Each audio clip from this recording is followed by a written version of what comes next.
উদ্দেশ্যে আমি বার্তা দিতে চাচ্ছি যে আমাদের একটি ব্যক্তিগত ভিডিও এভাবে প্রকাশ হয়ে যাবে, হাইপ অফ মুভমেন্টে একজন ব্যক্তি লাইভের মাধ্যমে প্রকাশ করে ফেলবেন। সেখানে যেহেতু আমিও ছিলাম, আমি যদিও সেটা সম্প্রচার করিনি, সেটা ধারণ করিনি, বা সেখানে আমি কোনো রিয়াকশন দেখাচ্ছিলাম না, তো তারপরেও যেহেতু আমি সেখানে ছিলাম, আমি দেশ, সমাজ এবং সকলের কাছে ক্ষমা প্রার্থী।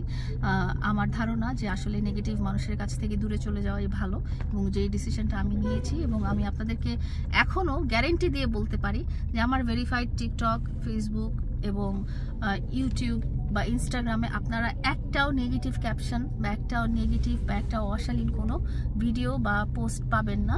এরকম ক্যাপশন দিয়ে একই ধরনের ভিডিও বানানো হচ্ছে, তো সেটা আসলে সামাজিক অবক্ষয়ের কারণ হয়ে দাঁড়িয়েছে মনে করেছেন দেখি সুপ্রিম কোর্টের লয়ার নোটিশ পাঠিয়েছেন, এবং আমি তাকে সাধুবাদ জানাই, তার প্রতি ধন্যবাদ জানাই যে এটা আসলে দরকার ছিল। কারণ আমরা কি সম্প্রচার করব না করব, এটা আসলে যেহেতু খুব সহজলভ্য হয়ে গেছে মোবাইলের কারণে, তো আমাদের এই ব্যাপারে আসলে একটা সেন্সার থাকা উচিত যে আমরা হয়েছে শুধু ইসলাম না, আমাদের দেশে, আমাদের রাষ্ট্রে, আমাদের সমাজে, আমাদের আইন ব্যবস্থায় শুধু নারী না, মানুষদের কি সম্মান, মানুষ হিসেবে সম্মান দেওয়া হয়েছে। এখন সামাজিক অবক্ষয় বলে একটা কথা আছে, আমাদের আসলে ব্যক্তিগত জীবনটা নিয়ে আসলে যেভাবে মানে কি সম্প্রচার করব, কি ক্যাপশন দিব, কি লিখব বা কি জিনিস, আমরা যদি কোনো ব্যক্তি বা কোনো কন্টেন্ট ক্রিয়েটার যদি ভুল করেও ফেলেন, সেটা যেন আর সম্প্রচারিত না হয় বা সেটা যেন আর বাড়ানো না হয়, আমি সেটার দিকেই আসলে দৃষ্টি আকর্ষণ করছি। আমার টিকটক, আমার ফেসবুক, আমার ইউটিউবে যান, আপনারা কখনোই এই ধরনের কোনো কন্টেন্ট পাবেন না। কিন্তু আমাদের ব্যক্তিগত জীবন নিয়ে যাদের অনেক উৎসাহ, আগ্রহ, এবং যারা এই ধরনের আমাদের একটা ভিডিওর সাথে একটা ক্যাপশন লাগিয়ে প্রচার করছেন, তাদেরকে আমরা বলবো যে আপনারা ওই জিনিসটা চিন্তা করেন, যেটা আপনি যেটা বলছেন যে শিশুরা দেখছেন, বড়রা দেখছেন, সবাই দেখছেন, আপনারা এমন কোনো, আমরা যদি ভুল করেও ফেলি সেটা আপনারা প্রকাশ করবেন না। আপনারা প্রকাশ করলেই তার থেকে শেয়ার হয়, তার থেকে মানুষ নেগেটিভিটির প্রতি মানুষের আগ্রহ অনেক বেশি থাকে। একটা পজিটিভ নিউজের চেয়ে একটা নেগেটিভ নিউজ মানুষের কাছে বেশি আকর্ষণ হয়, তো আপনারা নেগেটিভ কোনো কিছু সম্প্রচার করবেন না। কিন্তু আপনি যদি আমার টিকটক আইডিতে যান, বা আমার ভেরিফাইড ফেসবুক পেজে যান, বা আমার ভেরিফাইড ইউটিউব চ্যানেলে যান, আপনারা কোথাও, আমি গ্যারেন্টি দিয়ে বলতে পারি, একটাও অশালীন শব্দ, একটাও অশালীন অঙ্গভঙ্গি, একটাও অশালীন ভিডিও দেখতে পাবেন না।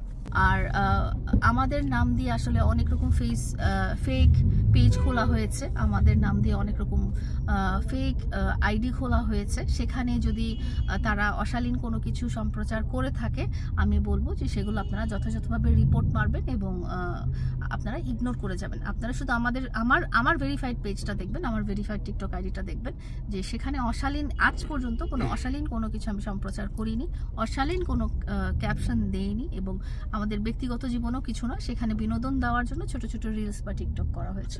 যখন একটা মানুষ কোটি কোটি মানুষের সামনে এই ধরনের অশালীন, অশ্রাব্য, অকথ্য ভাষায় গালাগালি করছে, আমার কোনো রকম অপরাধ হওয়া ছাড়া সত্ত্বেও, আমি কিন্তু, আপনারা যদি কোনোদিন ভিডিওটা দেখে থাকেন, আমি কিন্তু চুপচাপ বসেই ছিলাম, এবং সেখানে কোনো রকম আমি উত্তেজিত হইনি বা উত্তেজিত হয়ে ভাবভঙ্গি করিনি বা কাউকে মারতে যাইনি, কিছুই যাইনি। আমি চুপচাপ আমার মতো বসেছিলাম, এবং আমি খুব চিল্লায়ও উঠিনি। তো অবশ্যই সেটা আমার জন্য খুবই মানহানিকর, শুধু আমার না, আমার পরিবার এবং সবার জন্য মানহানিকর। এবং সামাজিকভাবে এই ধরনের যে শব্দচয়ন যে কেউ করতে পারে একটা ভিডিওর মাধ্যমে, এটা আসলে আমার সমাজের সাথে যায় না। এই ধরনের শব্দ যে কেউ বলতে পারে একটা ভিডিও বা পার্সোনালি, সেটা আমার সমাজের সাথে আসলে যায় না।